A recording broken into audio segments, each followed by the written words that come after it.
Sejarah pemberantasan tindak pidana korupsi.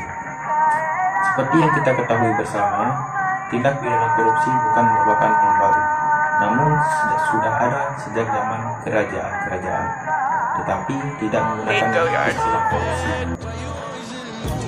Sejak Indonesia meraih kemerdekaannya, tindak pidana korupsi semakin merajalela, yang membuat terganggunya pembangunan nasional dan kesejahteraan rakyat Indonesia.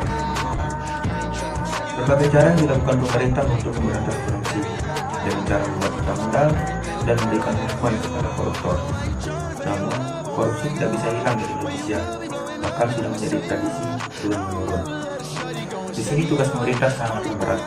Bagaimana cara pemerintah memberikan efek jerak kepada koruptor dan membuat calon koruptor berpikir dua kali untuk melakukan korupsi atau bahkan tidak melakukan korupsi sama sekali.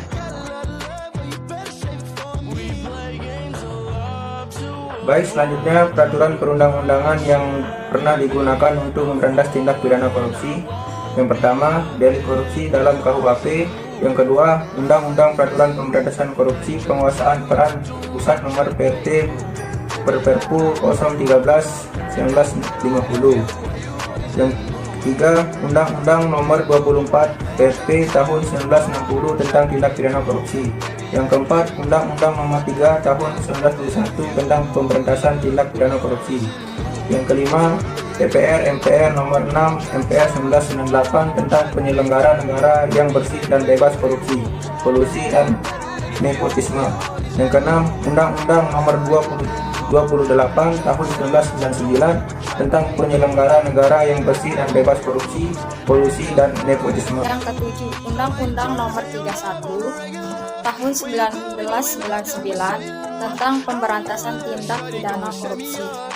Yang kedelapan, Undang-Undang Nomor 20 Tahun 2001 tentang perubahan atas Undang-Undang Nomor 31 Tahun 1999 tentang pemberantasan tindak pidana korupsi.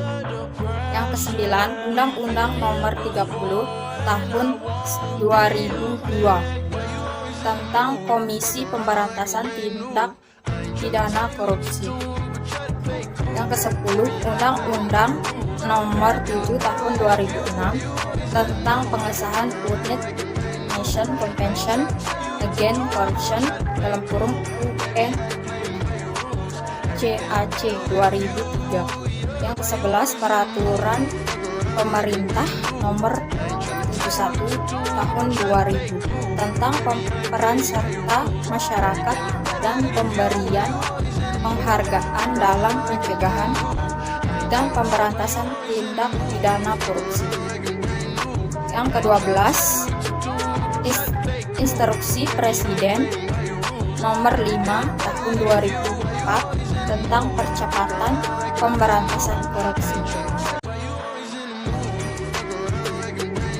Latar belakang lahirnya delik korupsi dalam perundang-undangan korupsi. Secara umum, lahirnya delik-delik korupsi di dalam perundang-undangan korupsi dapat dibagi menjadi dua bagian utama, yaitu yang pertama, delik korupsi yang dirumuskan oleh pembuat undang-undang. Delik korupsi yang dirumuskan oleh pembuat undang-undang adalah delik-delik yang memang dibuat dan dirumuskan secara khusus sebagai delik korupsi oleh para pembuat undang-undang. Menurut berbagai literatur, delik korupsi yang dirumuskan oleh pembuat undang-undang hanya meliputi 4 pasal saja, yaitu pasal 2, pasal 3, pasal 13, dan pasal 15 Undang-Undang Nomor 31 Tahun 1999. Yang kedua adalah delik korupsi yang diambil dari KUHP. Delik korupsi ini dapat dibagi menjadi dua bagian. Yang pertama adalah delik korupsi yang ditarik secara mutlak dari KUHP, dan yang kedua adalah delik korupsi yang ditarik secara tidak mutlak dari KUHP.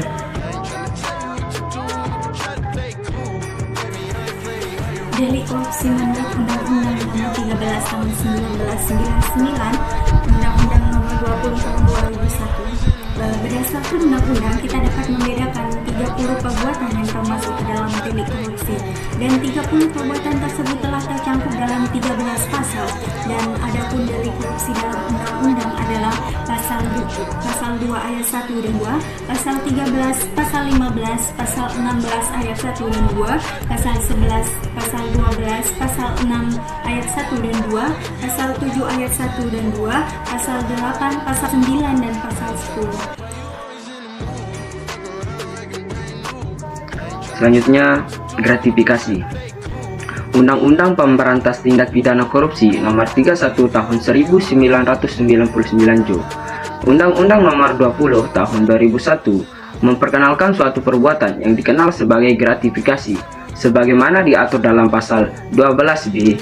Dalam penjelasan pasal 12B ayat 1 disebutkan pengertian gratifikasi.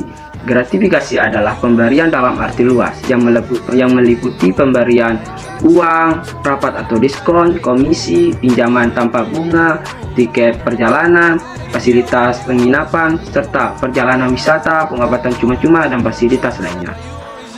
Gratifikasi hanya ditunjukkan kepada pegawai negeri atau penyelenggara negara, akan dianggap sebagai suap apabila terdapat bukti bahwa diberikan berhubung dengan jabatan jabatan yang berlawanan dengan kewajiban dan tugasnya.